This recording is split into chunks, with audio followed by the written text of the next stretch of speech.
When you want to add styling or script, JavaScript to your web page, you can do it on page using tags. So you can do these opening and closing style tags, and anything in between is going to be counted as CSS styling for the page.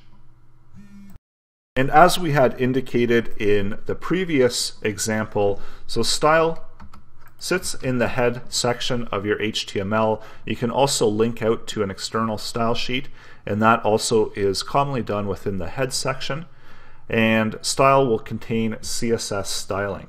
So we can remove this inline styling and we can move this back up here to style. So when we're accessing an ID, we just do the number sign and then we do the ID name and then do these curly brackets, and anything in between these curly brackets will apply that particular styling to that selected item within the CSS. So that's how you add CSS to your page, and all you have to do, open and close styling tags. So now when we go out to our web page, there shouldn't be any difference because we've just applied that same styling.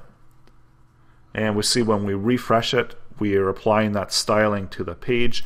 And within style, you can add additional selections as well. So if I wanted to select the container, classes are indicated with a period. And also I can select any particular element. So if I want to select all of the paragraphs and I want to maybe have font size 16 for any paragraph, and it's going to have some content outside of the paragraph. Outside paragraph.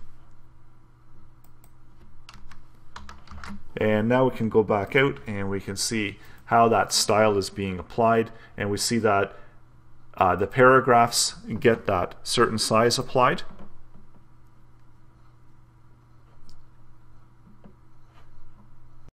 And when I go out to the HTML, I can see when I select that particular element, I've got a font size of 18. So if I shrink it back down to 16 or anything outside of the paragraph, we can see that that becomes the same size. So that's how we select and add style to our HTML code.